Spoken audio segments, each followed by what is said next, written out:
అందరు రండి. ఏరా బాగున్నావా? బాగున్నాను. నువ్వు ఎలా ఉన్నావు? బాగున్నాను. భోంచే. ఏయ్ భోజనం పెట్టండి. వెళ్ళు వెళ్ళు. నువ్వు బజార్కి వెళ్ళి కొబ్బరి బొండాలు తీసుకురా. రసగుల్లా కూడా తెస్తాను. కూర్చోబెట్టండి వాడిని.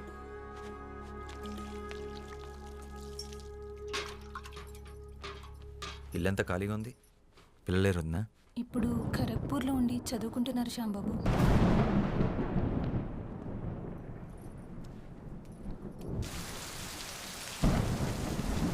ఎలా ఉన్నావు వద్దా?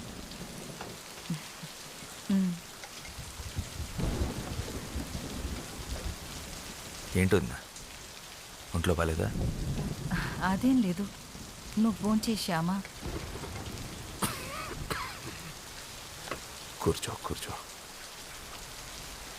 ఏయ్ నువ్వు లోపలికి వెళ్ళు.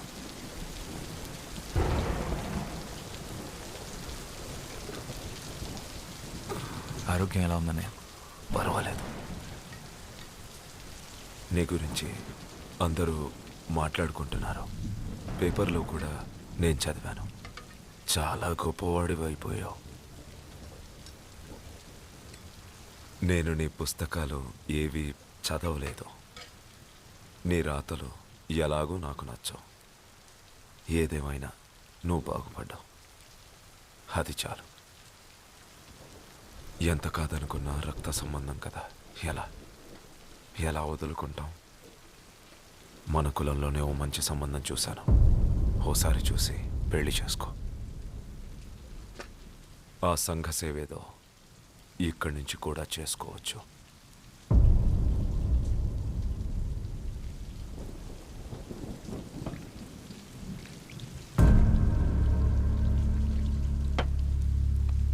నా పెళ్ళి అయిపోయింది అన్నయ్య.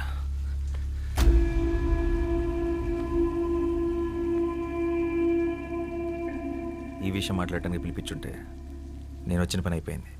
ఆ బజార్లంటే నీ ఇంటి కోడలుగా మేము ఎప్పటికీ ఒప్పుకోము. తను నా భార్య రోజీ సింగరాయ్. తన గురించి తప్పుగా ఇంకొక మాట మాట్లాడితే అన్నామని కూడా ఖబర్దార్.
నీ పాటికి నీ విప్లవాలను చేసి వెళ్ళిపోతే నీకు తోడ పుట్టి నిన్ను పెంచిన పాపానికి ఈ ఊళ్ళు కుక్కల్ని చూసినట్టు చూస్తున్నారా?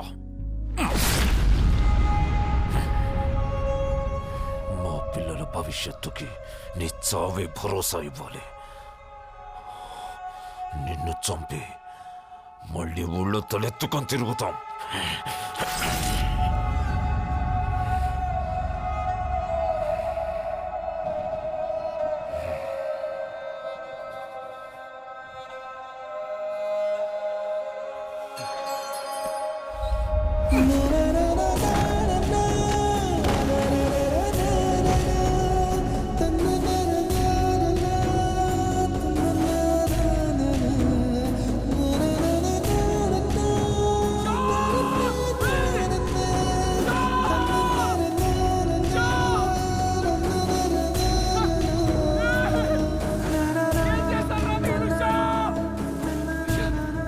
వస్తానంతా నాకు మాట ఇచ్చాను కదా.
కలకత్తా వెళ్ళాలి.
কি চাই? ఇక్కడ ప్రెస్ ఓనర్ సాయం సర్కార్. আমার ঠাকুরদা।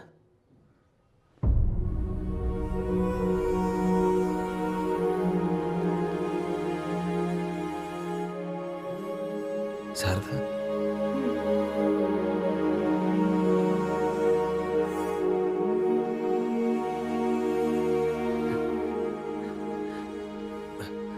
ఇక్కడ రోజీ అని ఒక డ్యాన్స్ టీచర్ ఉండేది. রোজি? মানে রোজিদি? এত বছরে তো রোজিদিকে কেউ খুঁজতে আসেনি। আপনি কি ওনার কোনো আত্মীয়? చాలా చాలా దగ్గర బంధువుని. ওই ট্রাস্ট দেখভাল করার মতন কেউ ছিল না, তাই বন্ধ হয়েছে। তাদের মধ্যে অনেকেই নিরুপায় হয়ে পড়েছিল, কেউ কেউ আবার তাদের পুরনো জীবিকাতেই ফিরে যায় সন্তানদের খাবার জোগাড় করার জন্য। অনেকগুলো পরিবার এখনো রয়েছে ওই সোনাগাছিতে। আমি তখন খুব ছোট ছিলাম, আমারও পরিষ্কার মনে নেই। শ্যামদাদা চলে যাবার পরে রোজি দিদিও চলে যায় শ্যামদাদাকে খুঁজতে। শেষ খবর পেয়েছিলাম যে ওরা নিজেদের গ্রামেই দুজনে খুন হয়ে গেছে। వాసు మనం రేపు కోర్టుకి అటెండ్ అవ్వాలి. Your Honor, I'm really sorry, Your Honor. But in my career of close to about 35 years, I've never seen something as preposterous or as absurd as this.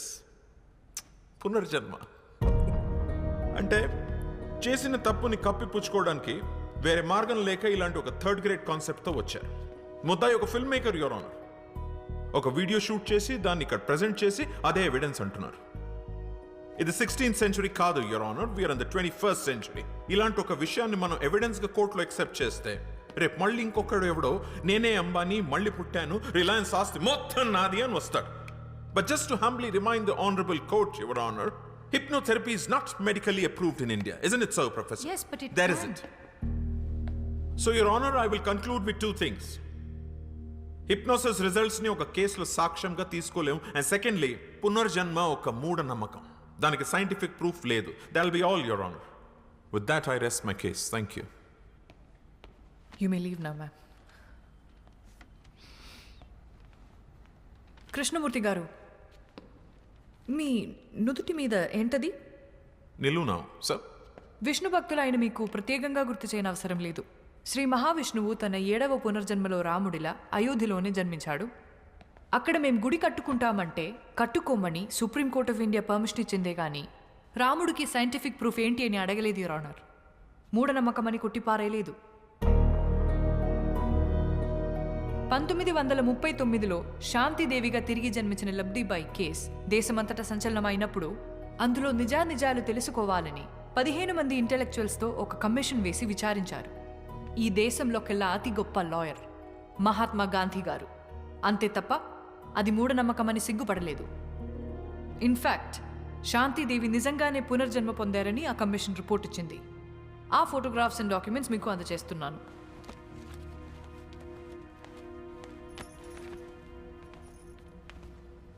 ఈ కేసుకి కూడా సైంటిఫిక్ ప్రూఫ్ లేదు, యువర్ ఆనర్. అలాగే నా client Vasudev కూడా reincarnation of Shyam Singharoy కాబట్టే తన కథలు తనే తిరిగి రాసుకున్నాడు. There is no copyright violation in this case, your honour. నిజాన్ని అయితే నిరూపించొచ్చు, కానీ ఇది సత్యం. సాక్ష్యం ఉండదు, యువర్ ఆనర్.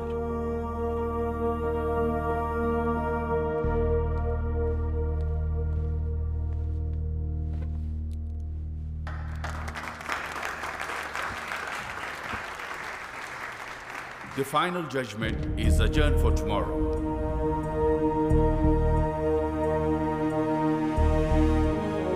దేశంలో సంచలనం సృష్టిస్తున్న శ్యామ్ సింగరాయ్ తిరిగి జన్మించాడన్న కేసులో ఇవాళే ఆఖరి తీర్పు వెలువడబోతోంది.